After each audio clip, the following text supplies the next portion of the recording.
This is Ready, Set, Reiki, a podcast about Reiki, the universal energy life force, from the curious beginner to the seasoned master teacher, welcoming all systems, all lineages, and all levels.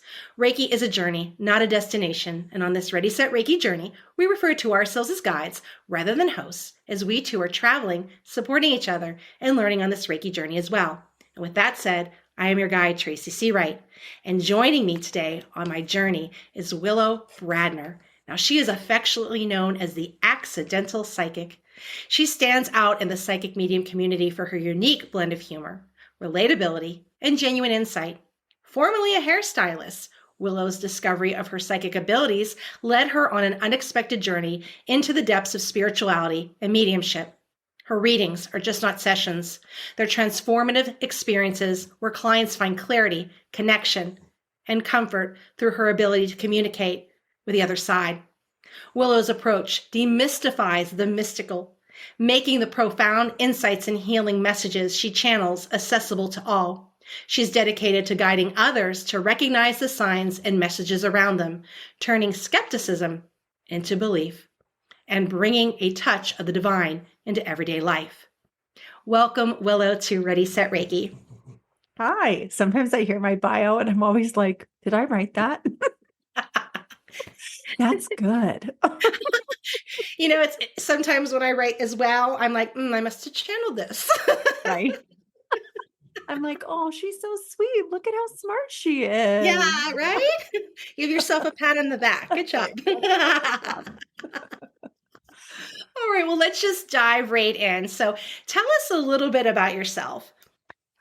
So I am accidentally psychic, as I like to say. And the reason I always say accidental is like, it's my opinion that we don't kind of choose this, that it sort of chooses us. And that might also sound sort of narcissistic and weird, but that's how it felt to me. Is like one day I was doing hair and the next day I had clients calling me on the weekends and showing up to my house and asking me questions.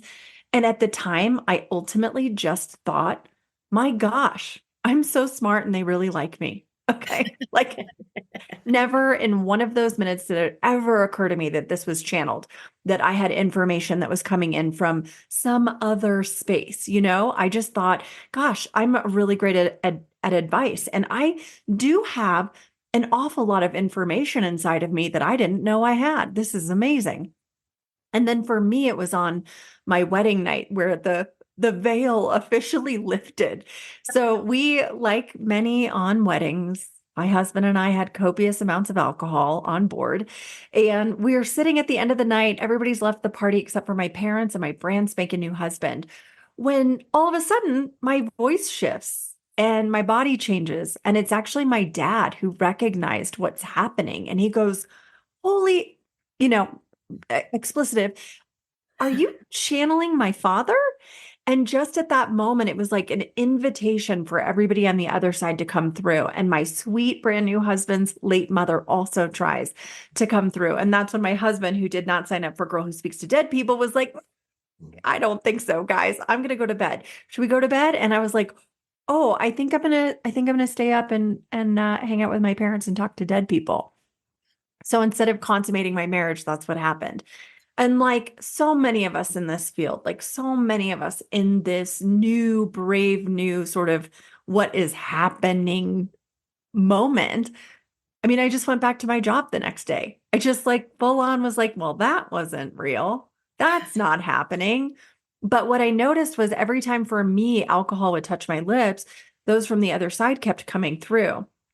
And for me, it wasn't until really our daughter arrived that I really recognized that this thing wasn't A, going to go away, and B, that there was something more to it in terms of as a woman in particular, America today, in particular, as we are on the rise, as we are meeting up with the astrology of the moment, that if I was to be a guide, as you so aptly put earlier, if I was to be a guide for my daughter, who was I going to have to be for her? And my mom used to always tell me I got to be and do anything I wanted, but she never was able to show us what that meant. And so I chose that day to go get trained, to go figure out what this psychic thing was, how to use it for good versus evil, how to be in true like authenticity to it, but as well in integrity with it. So that's where I'll leave you to ask whatever other questions. Very good. So you would say that the energy found you, correct?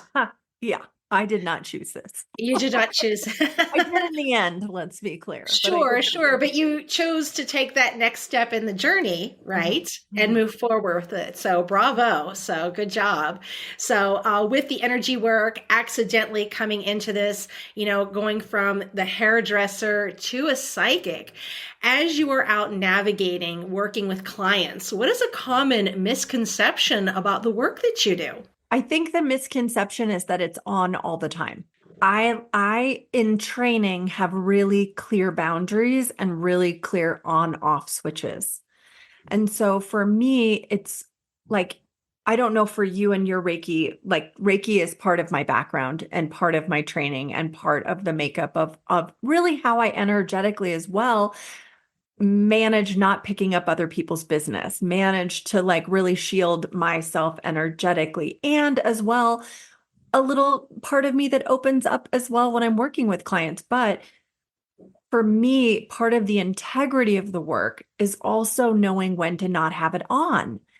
And I am not walking around healing the planet. I'm not walking around, you know, talking to people's dead people at the supermarket. I know we've seen the TV shows, but that is for TV only. If you have somebody who runs up to you and says, your dead person's talking to me, I'd ask that you run as far away from that person as possible in that moment. They're breaching every contract. They are not in integrity and they're out of boundary. Right, absolutely. Or especially those ones that will contact you and say, I see a dark entity behind you, or I see this attached to you. It's just amazing. It's like red flags, right? Red Uh-huh. flags. Uh-huh. Yeah, I feel like I do feel like in our industry there are those who dance in the dark and those who dance in the light. And I would ask even like for listeners, if you're trying to break into this industry, if you're looking for that person that you're really wanting to guide you, pick your sauce.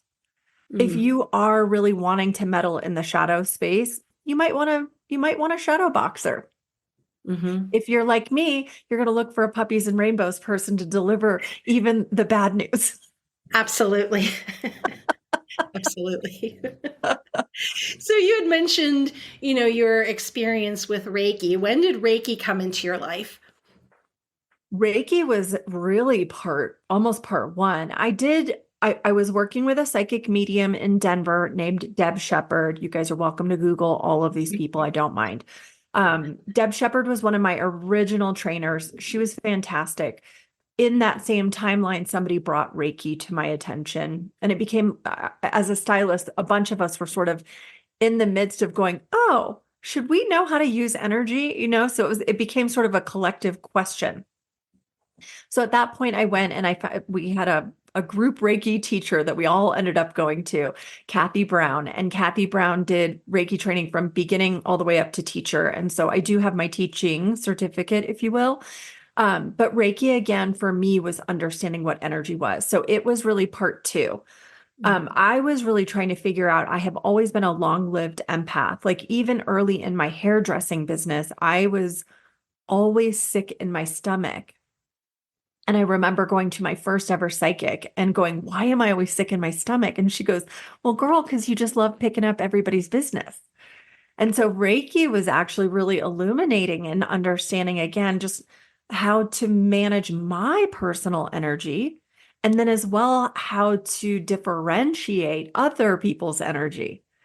So even as a psychic, that's super illuminating because again, psychics who have not cleaned up their side and don't know what their personal energetics are or what their personal ego is, if they aren't clear in that container, then they're going to accidentally project. They're going to accidentally put their slant on it. And so for me, Reiki was so essential in this experience and really knowing my energy and other people's energy. Very, very good. And many people don't realize, just because you began with Reiki doesn't mean you have to stay there, but it really is helpful to begin your path or somewhere along your path to bring it in. It's a great tool to have in your energetic toolbox. Just as you would have, say, a Phillips screwdriver, you're not using it every day, but when you need it, it does its job. So coming in and getting that, self-healing, because level one, that's what that's about. Working on yourself, getting yourself in order, right? Yeah. As they say, when you're on the airplane, when that oxygen mask comes down, place it on yourself first, then to help others. So, yeah. Absolutely. And I think what's really cool about it is even in just day-to-day life, sometimes, if there's some sickness inside of me, like an actual illness, I can go chakra by chakra. Mhm. I can use the Reiki to sort of format, but as well, even I do big group audience readings. And so my ability to see sort of the Reiki in them, if you will, to really break them down, in terms of the chakra system, in terms of where there's dissonant energies, it's super helpful in an instant reading to be able to pull this tool up and to look at them with those eyes. It's almost like X-ray vision. Very good. Very good. So, as you've been out working with so many different people and expanding your territory here, what has been the biggest challenge or rather struggle you have faced in your own healing journey? I mean, my challenge is always me. I mean, I don't want to be a jerk about it, but it's truly like the thing that always is in the way of doing good work is always going to be me. And that means like my ego is either showing up as nervous about getting it wrong, or nervous about wanting people to like me, or nervous about, I don't know, again, saying something wrong that could hurt somebody. So in general, like the biggest challenges are that. The other big challenges is showing up um, in a way that is again going to be of service and is not in a space of ego. Again, I do big group readings, so it's really easy to want to be like hyped up for myself. So I really try to divide again myself from the work that I do. And as I said to a friend even earlier today, is like the least interesting thing about me is that I know how to do a thing. Right? That's absolutely humble, isn't it? I think that at least in our industry, and I don't know your experience in this, but I believe in our industry, so many people have conflated Mm, specialness with intuition, psychic, energy work. We are actually the least special part of this. We mhm. actually are meant to be in servitude, not in a martyr way, not in a free, we're giving this away, but in a way that is like, it's actually not about me. I just am the utensil with which the energy is coming through. I Sure. am just the utensil with which I'm channeling the information, and I'm allowing myself to be used. If I'm totally honest, like I might as well just be pimp daddy for spirit. You know what I mean? There you Like go. there's not much here outside of my willingness to be that. And yes, there is a slant. Yes, there is a humor. Yes, there is a truth to how it projects out of me. But outside of the humor part that I get to bring to the party, I'm just a messenger, yo. Right, right. And it's so difficult for people because there's so many out there. You kind of unsure where to navigate, where to start, and those that are out there, as we mentioned earlier, saying that, this person's coming through, and especially like on TikTok, getting these messages from people that I felt called, I see your grandmother, I see this. So you can really get lost Yeah, into who do you trust with this? So, right. but in a way of being humble and saying, this isn't me. And that's the same thing with Reiki. It's not me. It's coming from a higher source. You're the one pulling it out of me, right? Choosing to bring yourself up to that vibration. So of Mhm. healing. Yeah. Wonderful. So what is something you wish your younger self knew about your current profession? Again, I'm going to go back to the special word. I, in hindsight, can see all the times where the psychic was trying to come through. Mm, One, I really believed that the true ability to do this as a job belonged to special people. I pedestaled the James Von Proggs of the world and, the John Edwards. My assumption is that it came overnight for them, that there was Mm. not a muscle tone to this, that they didn't have to practice at all, that it was all very natural and easy, and that they just really saw dead people. I didn't know that we could make this a job. I didn't know that you didn't have to be special. I didn't know that any one of us could really hone this ability and that we could really curate our intuition, our psychic, our medium, our energy to be the host of this. Right. And it's important to cultivate that relationship with it. Use that muscle and it's going to get stronger and Mhm. stronger. And that's what people tend to forget. They think, let me sign up for this class and poof, here I am. It should all work. Why Mhm. isn't it working? And then as you talk to them and start peeling away where you're not practicing, you're not putting this to use. You're not working on that third eye or whatever it is that your focus is. You need to create that relationship with it.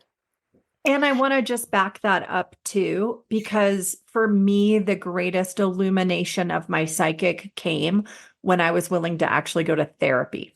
And I Yeah. always like to add this because, again, spirituality has conflated itself with self development and healing. And sometimes we need a person who has an actual certificate to guide us into ourselves and around our traumas and to help us better navigate our parts and pieces and spaces that may again project or hurt another person unintentionally if we're not cleaned up on our side. Right, right. It's in a sense to, get rid of some of that baggage to make more Yes. space and, Yes. and work on that. Yeah, it's so interesting. So, what you feel you need to do in your path, whether it is to get the therapy, whether Reiki works, or whether, another type of modality works for you in a way to clear kind of the slate here, get yourself in a kind of stress reducing way, in a grounded way to truly be of service. And getting yourself grounded is so very important when Mhm. you're working with clients. So, Yeah. yeah. Well, and I want to say, I don't know how many newbies you have. I remember my first ever person kept talking about grounding. Mm. What are they saying? What does this mean? This Yeah. makes no sense to me. I'm on the ground. How much more grounded do you want me to be? And what grounded in again that peel back the layers means to me today is being ultimately present in the actual second that I'm living in. So again, I'm not projecting forward. I'm not stuck in my past. I'm in my present moment, in my present breath, being here and not, again, getting messed up about what is coming, getting messed up about what has happened, but just being in the simple breath of this very second, which is the only thing I ultimately have any sense of control over. Right, right. And you can even go in the sense if you have someone who has kind of an overstimulated crown where they're up in the clouds and it's too much in that. So you Mhm. want someone who's in the present moment. Very good. Yes. And I'm a very cloudy, up in the head, everywhere girl. So it makes perfect sense for me to want to distill it down to this very like Yeah. moment of where we are because I'm generally 12 steps in the future, Right, hardly right, ever here. right. So I have to, when I'm working with people, I have to get really grounded and really present to not be 90 other places that I'm Right. constantly living. And it's interesting you say that because that's one of the things that I say that I always think, and I use the number 12 too, 12 steps ahead or 10 steps ahead, that I got to get myself back into that. And it's a practice. Mhm. You go through your day and you're finding, my goodness, why am I thinking of this all the way into the next day? So it's really a practice of reeling it in. I'm only going to think about, the now or the next hour. But yeah, it's Mhm. working in its progress. Yeah. So when it's time for you to seek, say, a Reiki treatment, or when you go to a medium or psychic, what are some of the qualities that you look for? So the biggest thing anymore is They have to come in through a friend. They have to be a referral person. The questions then I will ask the referred person is, do you trust them? Were they Mm. too woo? Were they too woo for you? Did you understand what they said to you? Did they speak English to you? Did they Mhm. really do the English parts? If I'm doing Reiki, I'm a hands-on person. My ego does not believe you if you whoop and, wave magic hands over me. My ego is such that I actually want a hands-on-preneur in that area. I want somebody to touch me. So that is a quality that has to be there. If it's psychic or medium, I'm checking their background. I'll even go to their about page on their website. If they don't talk about their client, I will not go to see them. Mm. If they talk about their client in their about page and it's not just about them and how special they are, then I will go see them. But I'm really clear in our industry that if anybody is kind of atting us, shoulding on us, pointing at us, they're not my person. It cannot be somebody who thinks they're a guru or thinks that they're special. Right, right. And I feel and have been seeing a pattern since, COVID, that many of the practitioners out here are collecting the certificates. They're collecting the modalities one after one. And then as you look up, they have, and even myself, a list of these modalities. And it does get overwhelming to look on someone's page and like, well, where do I begin? They do this, and this. So does that affect also how you look at people as well, whether they have all of these kind of modalities on their Paper? resume? No, because again, I think what I would say to the certificates is it making you feel more confident about you? Great. If that's why you need them, great. Is it how I judge the person? Not at all. I'm ultimately like, I'm looking at, are they going to be able to work with me on me? I'm in service all day long. Mm. I do not, especially for me, I do not want to serve while I am being served. Does that make sense? And I don't want to feel Yeah. bad that I Yeah. have to talk about my job or have to be an energetic service of the practitioner that's working on me. I Right. need to know that their vessel is clear. I need to know that they're not here for my energy while they're working on me. One of the first practitioners prior to Deb Shepard, the psychic medium, who I worked with, was this gentleman, and I'll not say his name. I would come out of sessions with him and have nightmares that night because he would have energetically, accidentally, on purpose, maybe planted bugs on me, if you will. Mm. And he was too woo for me. Okay. He was not an energetic match for me. So what I'm always looking for is the energetic match. I'm looking for somebody who has not gone so far off the deep end that they forgot that we're human beings on planet Earth.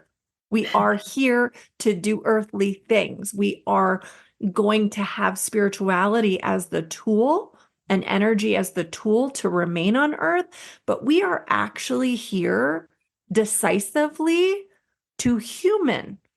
So if you have gone to the other side and you cannot speak human to me anymore, then I cannot have you as a practitioner. So I don't care how many pieces of paper you have. I don't care if you are naturally, organically gifted. Great. Holla freaking Luya. I don't care. I just want to know that you can do your job and not put bugs on me. I want to know that you can do your job and that you know to not conflate our energies together. I want to know that you are not narcissistic or needing me to validate you.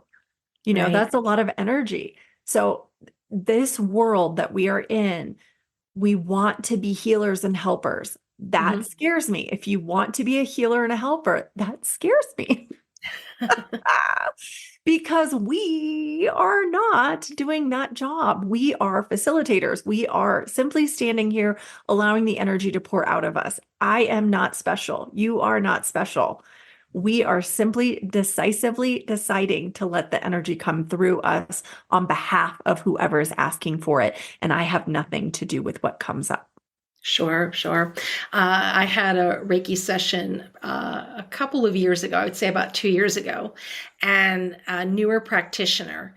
And as I was laying on the table, I didn't want to disclose too much, so, of anything of uh, what I had learned, and wanted to relax. Like I'm here, I want to Yes. relax, and I'm a client. And the session, as she moved her hands, she just needed that validation. Do you feel this? Are you feeling this? You're feeling this. And then she actually said, "Ooh, as I touch your arm, I'm feeling nauseous. Do you feel like you want to throw up?"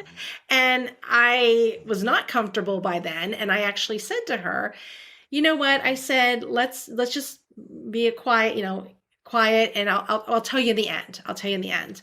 And and it was an uncomfortable session because I couldn't relax. I could feel that she just wasn't flowing and going. And the things that she did mention, some of them were true. She was able to see a place that I was actually going to go, but it felt that desperation that she needed that for her ego. And, and she knew that I was a Reiki practitioner. I says, but that's irrelevant. I'm here as a client. Doesn't matter what you read about me, um, what you have to offer. I'm coming in for that service. And so that experience was not the best for me, because I came out of there more tense and stressed when I was hoping to come in to relax and unwind.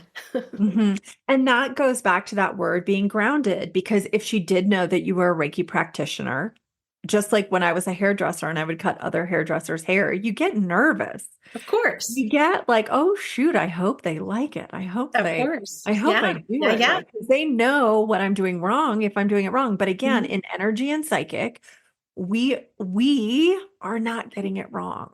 And I Right. There's think no wrong way to the do it. And I kept there's saying no to her, wrong.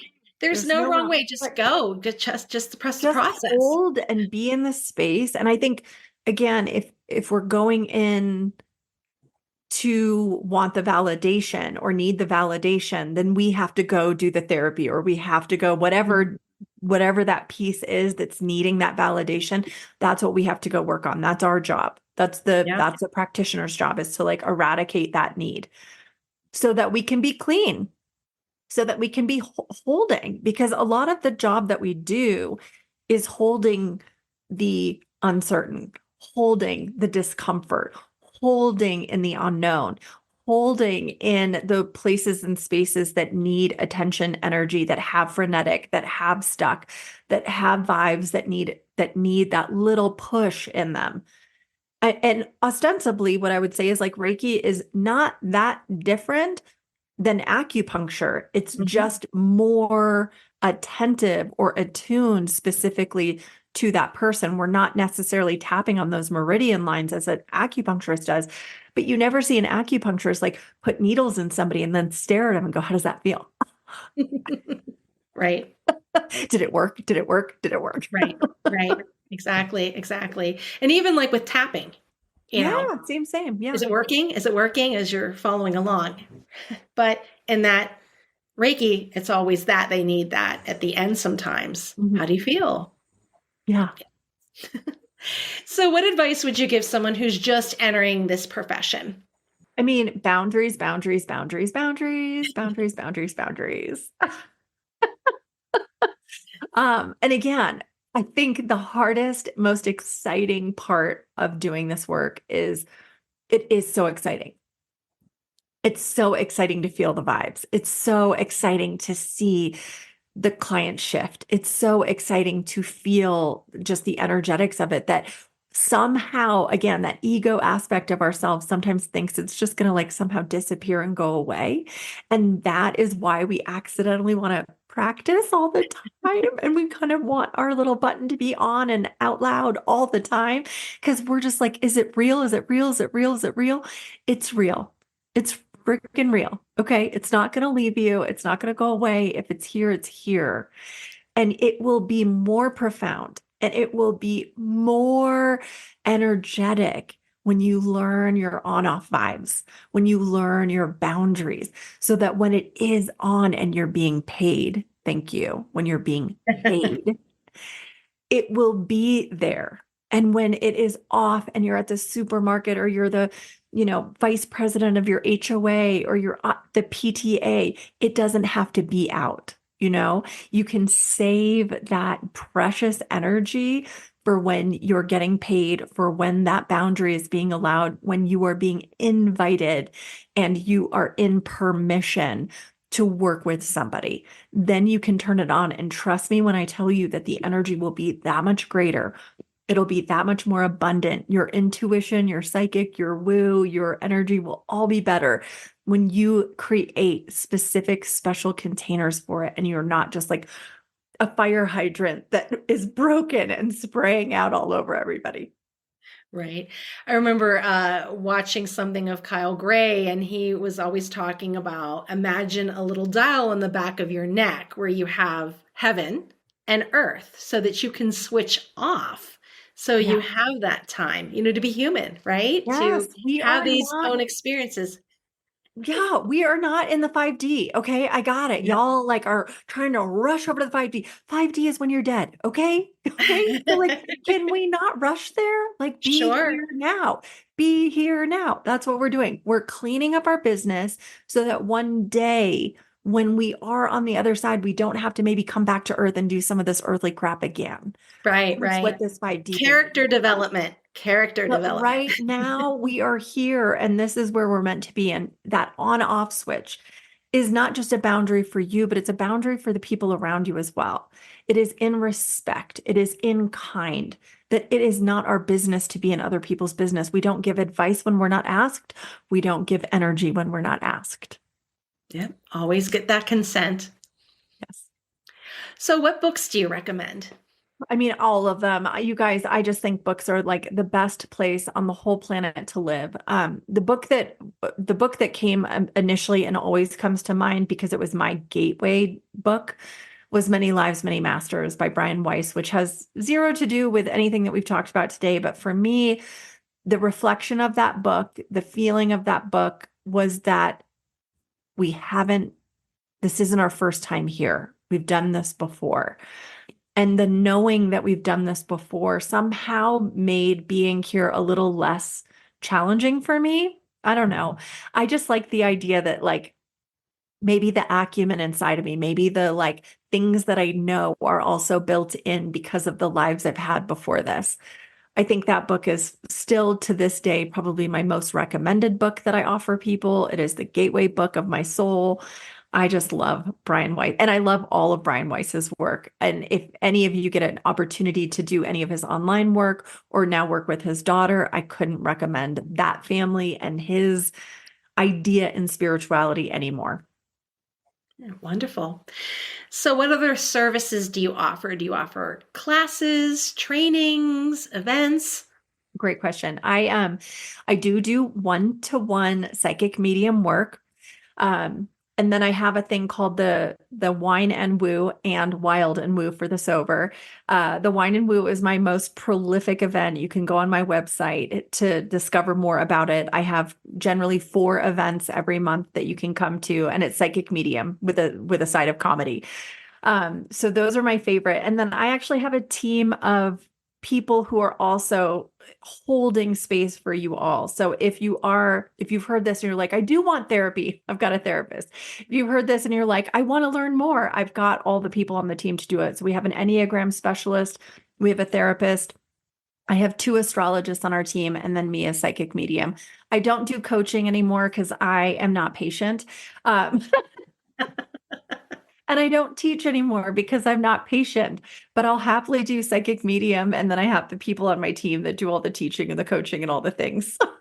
All right, perfect, perfect. So where can we find you? Are you online? Do you do in person? Yes. So everything. So I'm in Colorado. If you're in Colorado and you happen to be in Salida, Colorado, a teeny tiny mountain town, you can always see me in person. But generally, I'm on the Zoom and you can find me at willowbradner.com or accidentallypsychic.com. Either one is fine. And yeah, book me anytime and come to any of my events if you happen to be in Colorado. But if you are in a different state and you're like, this wine and move sounds amazing, I'll travel. I'll come to you. I don't mind. All right, sounds good. All right, Willow, this ends our part of our journey together, and I'm going to continue as your guide through our next part, which is our social media questions. So our listeners send in questions, and I narrow it down to 3 questions. So here we go. Number 1, did you receive any training to enhance your skills? Yes. So I mentioned a little bit before, I went through Deb Shepherd. Sonia Choquette was probably my more prolific training in the middle of it. And I spent almost 4 years with Sonia Choquette, traveling back and forth from Colorado to Chicago to train with her. I have trained a little bit with James Von Prague. And then again, what I would say is I've done a lot of therapy, you guys. Like I needed to get permission to be the psychic that I am, but what I really needed permission was to be the person that I am. Very good. Number 2, how can I recognize the signs around me? Oh, yeah. So what I want to say is this isn't going to make anybody happy. Most days are a Tuesday, guys. Most days we're not necessarily getting signs because it's just a Tuesday and there's nothing to see. There's absolutely nothing to see here. So the bigger part is if you're constantly looking for signs, you're going to miss the sign. Or your ego is going to decide that everything's a sign, and that's not helpful either. So what I always do is with my guides and angels, I say, give me one special, unique symbol or sign so that I know that you're around. So for me, it's always been a heart. It's just sounds cliche, but it's how it showed up. And so it's always been the heart. One time I did try to change it to a star, and stars showed up everywhere as well. So pick a symbol that you're into. I don't care what it is. That's your business, not mine. And then just ask to start seeing that symbol on the regular, and you'll start seeing that. But the bigger piece is like, I always ask my intuition if something crazy is about to happen, if there's something that I need to know, make sure that I see it in points of 3. So if I start hearing something in my brain 3 times, like call so and so, call so and so, call so and so, I will call that person. And I did so even yesterday. If I hear or see a picture of something 3 times, I take note of it and I just wait to see if it's going to happen.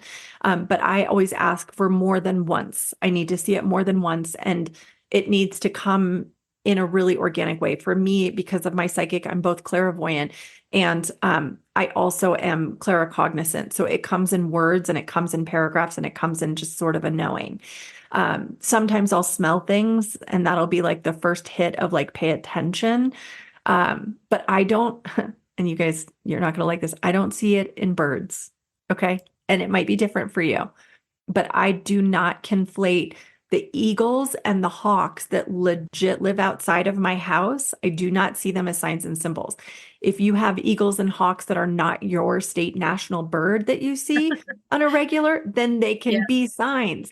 But if it is just like the robin who's always outside your bedroom window, it's a robin, for crying out loud. That's not a sign. Right, right, right, right. Well, my sign, is feather, and that's such a common as That's heart right. as well. But they've been found in such unexpected Random. and Yes.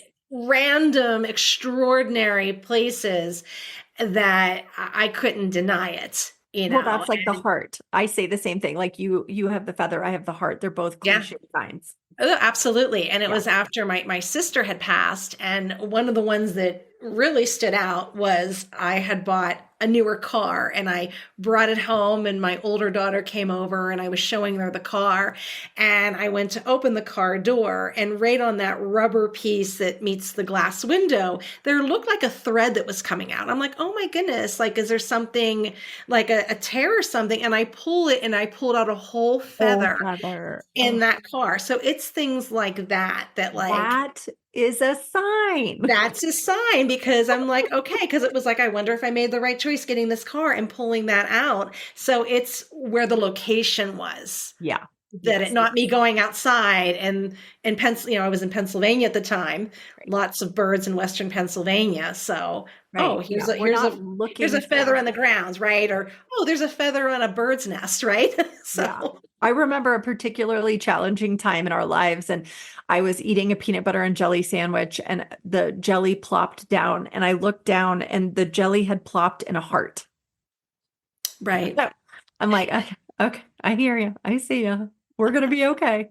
Right, right. And And generally, that's what I say about the signs too, is like when we're seeing those consistent signs, it's really just a nod to us that everything's going to be okay.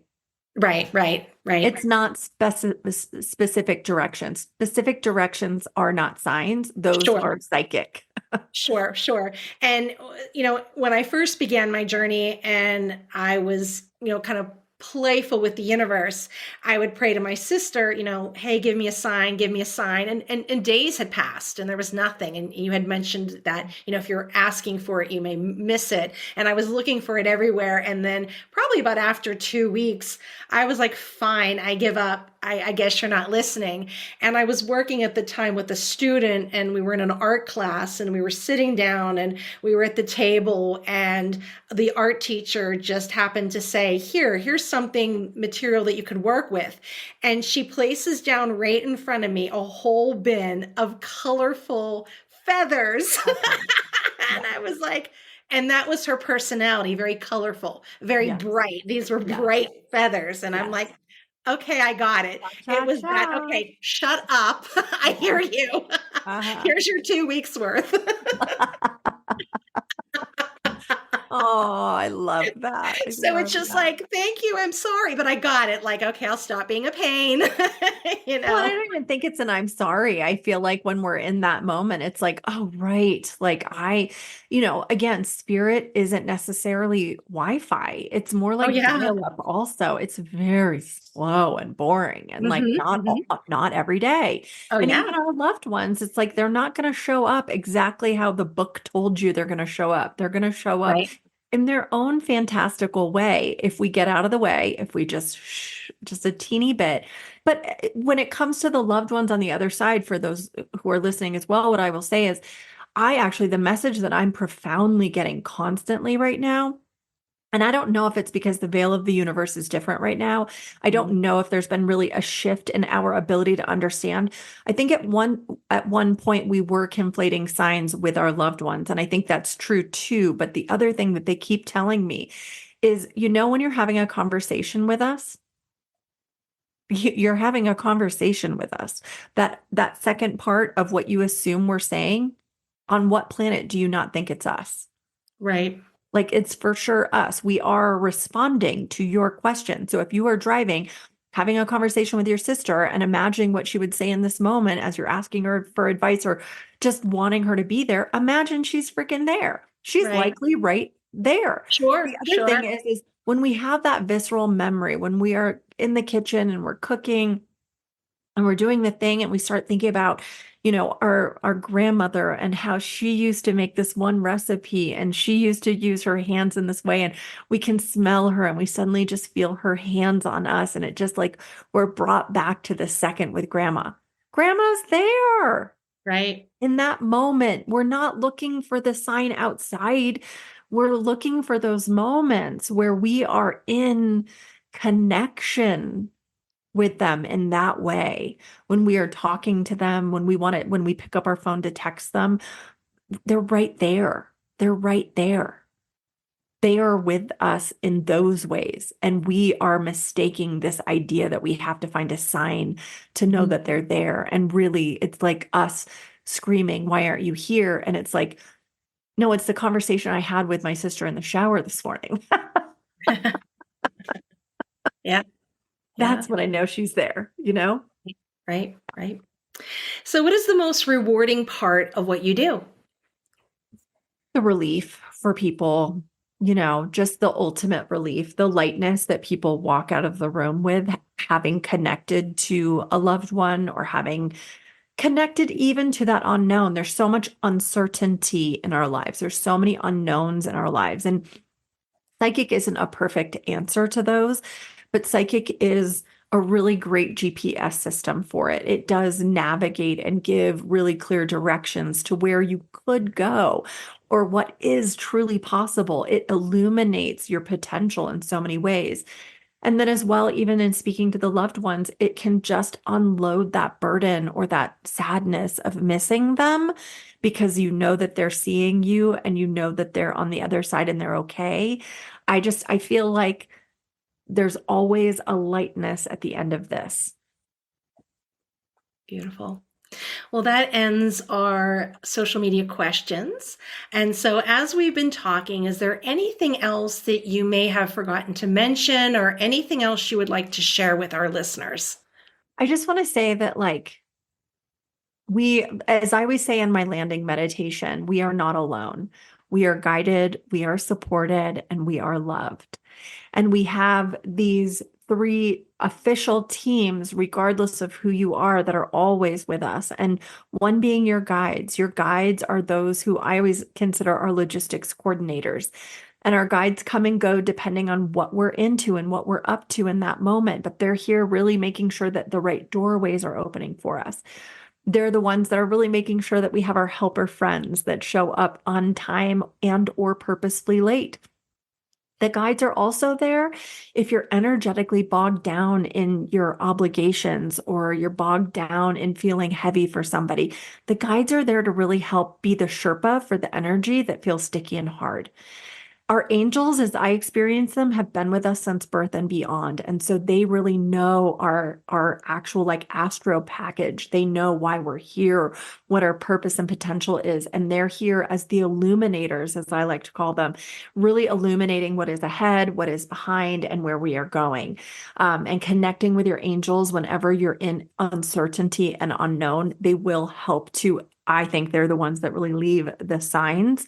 They'll help you with the signs. They'll help you with communication. And of course, our third team is our loved ones on the other side, which we are, many of us have people on the other side. Some of us don't have specific characters that we would assume are there. But trust me when I say we have our ancestors, and our ancestors have our backs in ways that we do not understand and have not really learned to lean into and use for the greater good. So just remember, we're not aloning this thing. Always guided, always supported, always loved. Wonderful. Well, thank you, Willow, so much for taking this journey with me. I really appreciate you taking time out of your very busy schedule to be on Ready, Set, Reiki. Thank you guys. Thanks so much for having me. This is such an honor. And I'm just so grateful that you guys have found this podcast and that you have this resource. All right, wonderful. All right, listeners, if you would like your question featured on Ready Set Reiki, just reach out to www.readysetreiki.com or find me on social media. This episode was brought to you by Feather Sister Wellness, Yoga and Reiki, where it offers an online platform of yoga trainings, Reiki, and Reiki trainings. So my name is Tracy Seawright, and this has been Ready Set Reiki.